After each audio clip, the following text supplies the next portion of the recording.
Okay, hello. I'm here with Stephen Mather today. Hi, Stephen. Hello, good morning.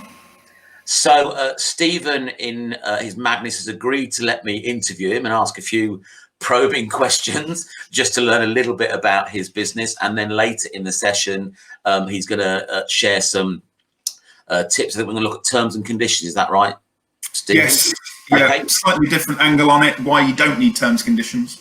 Okay, that's fine. I'm fine with that. So for those of you, I can't even speak today. Good job, this isn't live, Paul. I know. Thank God no one's watching. Oh, someone is watching. I apologise. Okay. So for those of you that don't know you, do you just want to introduce yourself and let the world know who you are? Sure. So my name's Stephen Mather. I'm a solicitor. I've been a solicitor since 2008 in private practice. I was at a couple of firms before, most recently an award-winning firm in Leicestershire where I was partner for 9 years. In January of this year, 2020, I left there to set up effectively on my own. So I'm a consultant solicitor for a number of different law firms now, and I have my own clients as well. And I've always set out to be a lawyer for businesses. So over the last 10, 12 years, what I've really focused on is disputes and helping people in court battles and things like that. And now setting up on my own, I've done something a little bit different, which is just a more general help to small businesses, small and medium-sized businesses, my key clients. Okay, great. So what had you choose the legal profession way back when? How did I choose the legal profession? So, yeah. So the basics of it is I pretty much failed maths at A level. And so at that time I was I'm a geek at heart. I was into computers. I had a business. I had my first website, in actual fact, was before Google. Mm-hmm. And I had a business doing websites and website designs for people. And I was doing computers. I was going to do computer science. So I did A-level maths, and it was, quite frankly, the hardest thing that I've ever done in my life. It was a completely different language. It was worse than learning Mandarin or anything like that. It's completely off the scale. I remember going to pick up my exam results. I got an E, right? Just barely passed, barely got a grade. I went to they saw the teacher, and the teacher said, "Oh, Stephen, I'm so pleased you've done so well." And I said, "Miss, I got an E." She went, "Yeah, I know. I didn't expect you to do so well." And, so that's confidence for you. Thanks very much. And so I had to drop maths. I wasn't going to do it in the second year of A levels. And so I had to pick another subject. And I think the choice was something like media studies, psychology, and law. So I thought, oh, I'll do law. I remember the teacher saying, it's a hard subject. You'll hit the ground running. There's a lot to do. I remember my reply to the guy was when he said you'll hit the ground running. I said, because this is me and I'm an idiot, I said, "Don't worry, I've got running shoes." And then it turns out that actually it was really enjoyable and I quite liked it. I got 100% in the first exam, which was sort of the top score in the country. You might imagine no one really gets more than 100% in exams. 100% in the first exam, and at that point I was like, actually, I quite like this. I've really enjoyed learning about law. I'd already subscribed to doing computer science at university. And so I spoke to them and said, actually, I really enjoy law. This is what I'm predicted to get on my AS level. Do you want to take me on? And they said, yeah. And the rest, as they say, is history.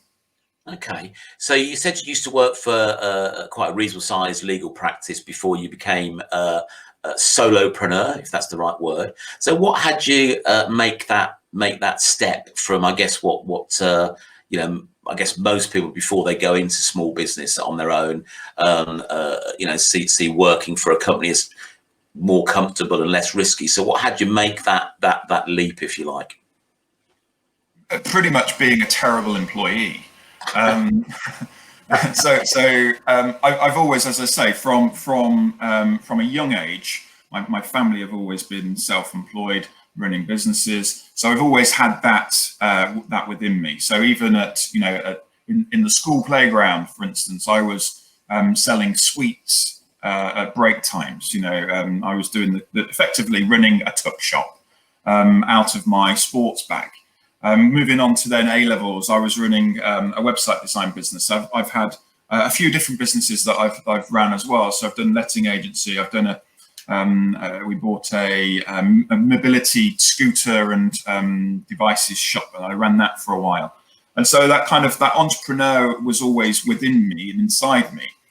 Being a lawyer, that helps because I understand how business works, understand how the clients work. But being a lawyer in a traditional partnership doesn't work with the entrepreneur type ethic, and that's where the decision to really set up my own stems from, because it got to a point I was in there for a long time, expecting effectively to be the top guy and run it, but in a partnership it doesn't happen because all the partners are making decisions. You have all the partners there, and everybody has a say in things. And while I did that, and I did it for 9 years. Actually, when it comes down to it, I want to be able to do what I want to do, how I want to do it. If I want to have Friday afternoon off, I'm going to do that. If I want to, work all day on Tuesday and work, 15-hour days, I can do that. And it's about having that freedom, that flexibility to do what I want. The second point is I didn't just want to be a lawyer. And being a partner in a law firm meant that all I was doing was law, and it was really 7 days a week managing a law firm. We turned over quite a lot of work and had a lot of employees. It's a big organization. And so the whole week, including Saturdays, Sundays, was taken up by that. So I wanted to step away from that, reduce my hours down in law, as it were, and then be able to kind of get back into the business world of it and run and explore other business interests and opportunities that I've got as well. Did you see it as a risk going, because I think you've got a young family, so, you've got to put sort of bread on the table, as it were. So, when you go into the small business world, you're on your own effectively. You've got to generate your own business. Did you see it as a risk for you, or how did you perceive it? So the honest, truthful answer to that is that I'm a man of faith, and so I knew and really firmly believed that I would be okay because I'd be provided for. That's probably a little bit deep and somewhere that maybe wouldn't necessarily say all the time in a business networking meeting or anything like that. The reality of it is, of course, I'm human, so I'm looking at it going, well, contractually, I'm not allowed to take any clients. I'm not allowed to contact any clients that I've had for the last 2 years or something like that. I'm not allowed to make any contact with any of those. So I'm starting from scratch. So come January the 24th, I think it was, I had 0 work, 0 clients. And so, yes, practically speaking, there was certainly a risk. I guess it was a little bit different for me in setting up a business because I've been doing it for 12 years, longer. And I've been in the industry for, 14, 15 years. That I've got enough of a reputation, enough people know me, a big enough network that actually, going and leaving and setting up my own, it wasn't as if I just starting from scratch and, coming out of university day one. And then just to sort of scupper things which happened to some businesses, you started about 2 or 3 months before a little bug came along and kibosh on a lot of things. Did that have any impact on you? Did that worry you, given that you'd recently started a business? No, again for similar reasons. But if anything, it kind of re-solidified the way I was proposing to work. So in leaving, I wanted to leave behind the old-fashioned way of lawyers working, the traditional partnership model, the high street firm, the working on an hourly rate basis, all of those things that solicitors get, sort of criticized for. I wanted to scrap all of that and kind of start from a blank slate. So I do things differently. So I was always intending to do, virtual meetings, phone, video call meetings anyway, because it saves you traveling or it saves me traveling, and there's cost attached to that and environmental issues. Working completely digitally. We have a complete transparency on fees, so that you only get charged what you agree that you pay, and you'll pay that, and you're going to pay, and you're not going to get any surprise bills. So I was already planning to work like that anyway. The coronavirus, the impact on that, sure, like everybody, had some impact when it first hit in March. Everything went a little bit quiet, but actually the clients that I've got now they seem to be taking it as an opportunity more than anything else, and seeing it as an opportunity rather than a threat. So I've got a lot of people that are buying businesses, for instance. They're entering into contracts. They're doing stuff that need legal support as a result of the coronavirus, and not because of it. Well, I think you certainly hit the ground running, because you seem to make quite an impact quite quickly. Your website was there, your branding was there, you started creating some legal guides. So you'd obviously thought it out quite well. And so notice period. Yeah, well, I had a 6 months notice period. So I could in theory do some of that at night time, reducing down the amount of work that I was doing in terms of management. In that period, I could do some of my own stuff. I did a lot of it over the Christmas period, knowing that I was over that Christmas period, last year. I worked a huge amount. Actually putting in some real long hours, writing all the content for the website, building the website, doing all the brand. I did all of that myself as well. And like you say, made an impact. The news story that I put up when I first left, announcing my departure, across all social media platforms, had something like 25,000 views. Wow. Okay. Excellent. So I sometimes ask people, and we've probably touched on a little bit on this in terms of your story so far. What's your why? What gets you out of bed in the morning? What drives you to do what you do? So what would you say your why is? So I spent a bit of time on this. I went on a Simon Sinek course to try and get to try and work out what that was. I always thought it was about winning and helping clients win. But actually, I like winning. But actually, what I prefer is just getting the right result, the best result for the client.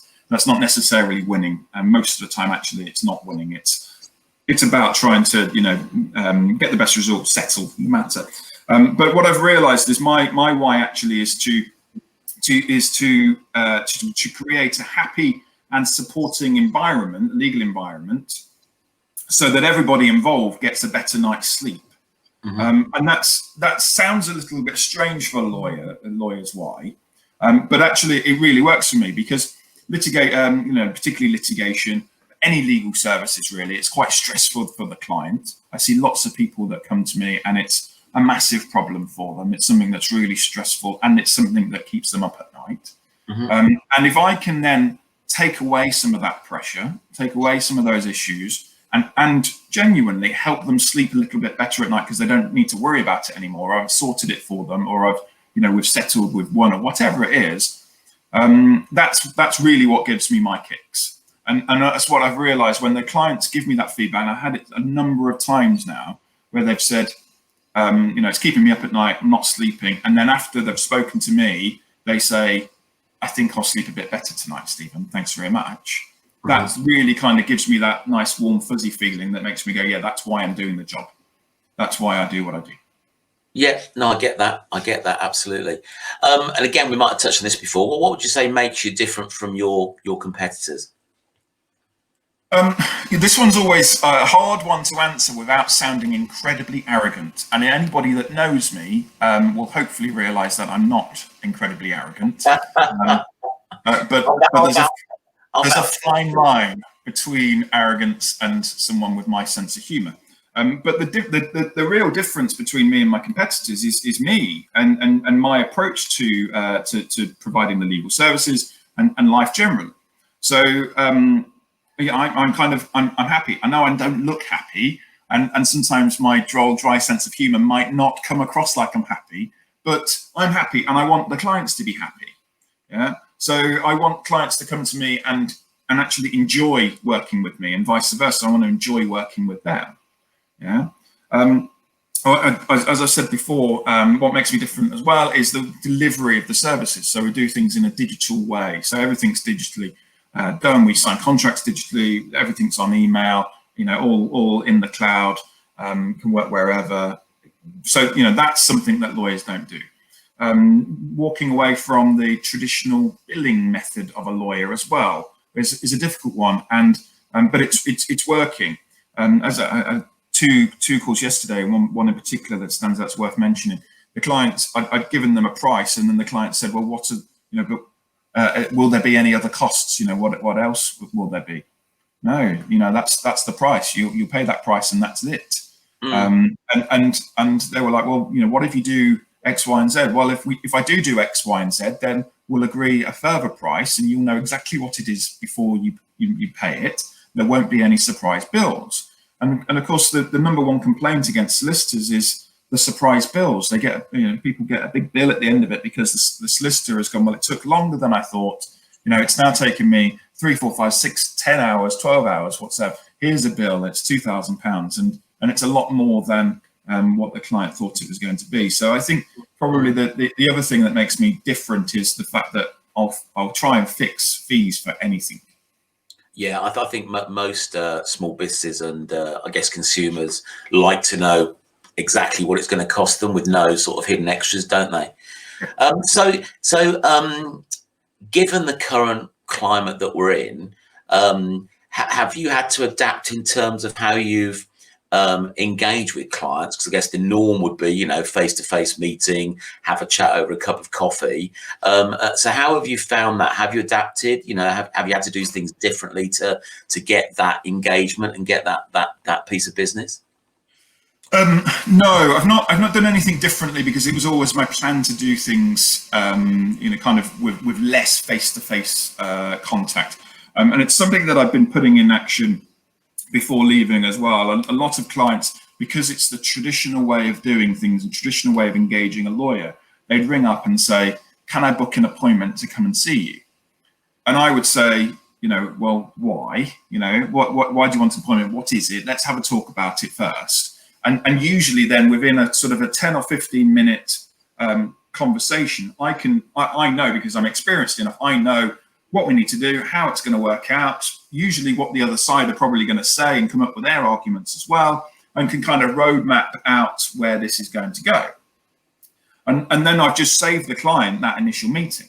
There might be some times where I need to review some documents or have a further conversation with them in a bit more detail to get to go through the subject matter.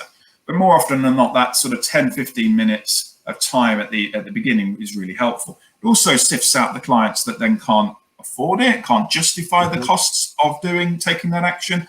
And you know what, if I spend 10, 15 minutes with somebody for free and don't charge them anything, it's no skin off my back. But actually, so doing it that way, I found it's been really effective. The second thing that I found really effective in helping clients to agree to use me has been actually the website. And so my website is all personal. It's about me and how I can help the clients and the benefits that they will get by using me. Has my story on there. And a lot of the clients, I'm doing sort of the feedback surveys with clients and say, why did you give me a call? So I ask, where did they get my number from? Most of the time it's from Google, unless it's a referral. And then I say, what made you choose me rather than anybody else? Mm-hmm. And more often than not, they say, it's because you sound like the person that I want to, on my side. You've got the experience. It sounds like you've got the experience. It sounds like you can help, and I like your style. So actually, the combination of the two has meant that in the pandemic, I've not needed to do those kind of face-to-face relationship building meetings, have a cup of tea and have a coffee, because we're almost kind of, the clients are ringing me because they want to use me because they've seen me online. It's interesting, isn't it? Because it's about generating that connection, that rapport, and being able to do it remotely. It sounds like what you've got on your website does a pretty good job doing that in terms of engaging people, starting that journey. But I think if you've gone in with the mindset of being virtual, that you've obviously set your business up that way, and it's definitely worked in the current climate, I guess, where other businesses that aren't used to doing that have probably suffered a little bit. So outside, I'm actually factual that there may well be a change, because this is all I've known. There may well be a change when everything goes back to normal.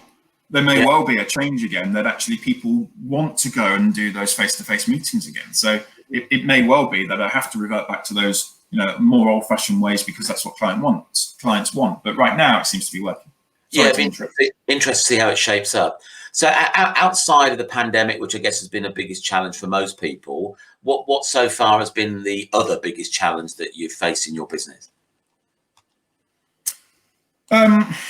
Biggest challenge. So, well, obviously, look, I mean, starting a business is effectively from scratch. As I say, no clients, no work, no ability to go and speak to those existing clients because I'd be sued for doing that. So everything was, starting from scratch, and that's been the biggest challenge, really. Which is, if anything, the pandemic's helped because it's meant that people are looking at their screens a bit more. And I've made a real effort over the last 9 or 10 months to make sure that, everyone knows about me. Locally, all of my contacts, all of my contacts as in non-client contacts, my network, the referrers, etc. That everyone knows about me, friends, family, that they know about me, they can share it. So I think I've been reasonably active on social media, doing it, and then behind the scenes, making sure the website's working and ranking and doing the SEO and all of that kind of thing. So all of that really has been a challenge over this period. I've had to establish a business in really difficult times. As I say, it's doing okay. But no doubt, Bourbon and Brie sales have gone up in this time. Definitely bourbons. Oh, love a bourbon. Brie, yeah, I certainly in lockdown, bourbons and Brie, they were short on supply, and so when the online shops had them, it was like, right, order as many as you're allowed. Three packets of bourbons. I've got a week to fill, not 3 days. So yeah, I there was a point in time where I kind of, again, my humour. Wanted to kind of incorporate some of that into my marketing, but soundness got ahead of me and realised that I shouldn't just be known for eating Brie and bourbon.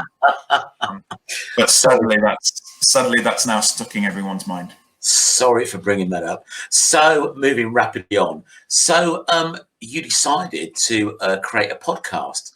So tell us about your reason behind that and let people know how they can sort of access that. And just that really. So why did you start it up and what's it called and how do people find it?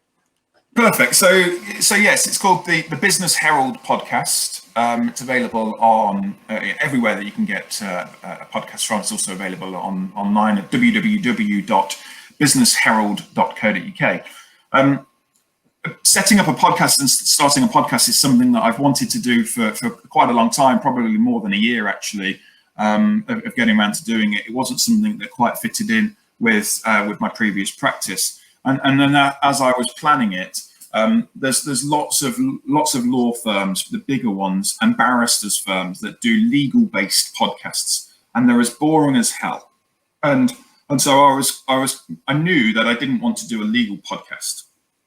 Also, I'm probably not clever enough to do a legal podcast talking about some of the new changes in law or new case law or something along those lines. So that wasn't for me. So I was trying to figure out how I could do a podcast to get further exposure to people, expand the network, and what I could do that on. And what I realized, I was reading the business news stories every day.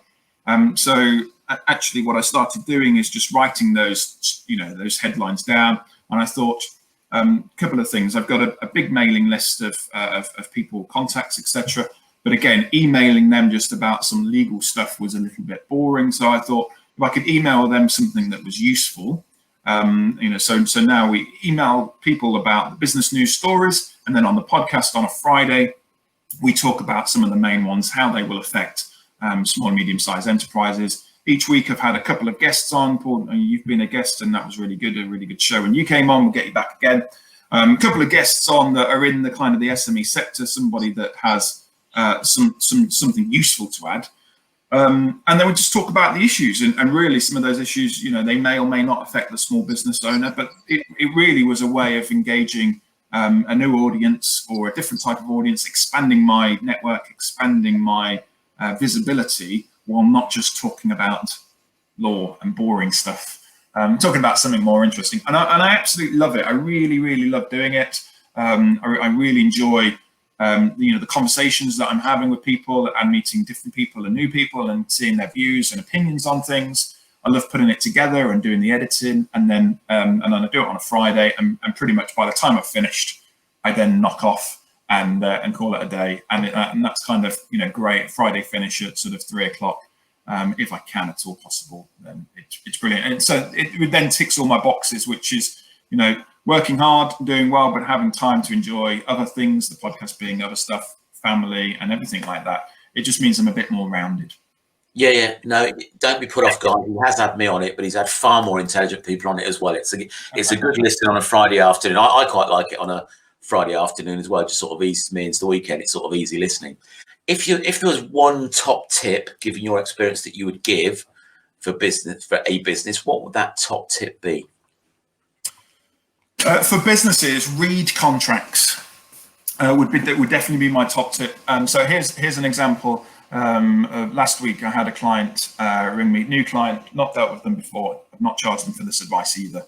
But they rang. They wanted to exit a contract that they signed in March 2015. It has a 6-month notice period in it. So they gave their 6-month notice period, and the supplier turned around and said, no, the notice period needs to end on the anniversary of the contract, i.e. March. So you've not quite given enough 6 months this year. So the contract now is going to carry on running until March 2022.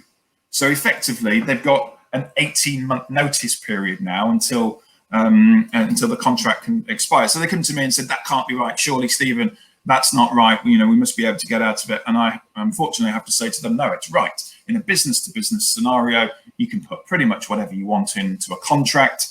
And if they have a 6-month notice period and automatic rolling on for 12-month periods thereafter, the court will enforce it. There's not much you can do about it. Next time, read the contract or get a lawyer to have a look at it and flag up some of those issues so you know exactly where you're at. So my top tip, read contracts. If you're not sure about it, get a lawyer to have a look at it and explain some of the key issues for you. Sound advice, Stephen. Thanks very much. Your work is done here.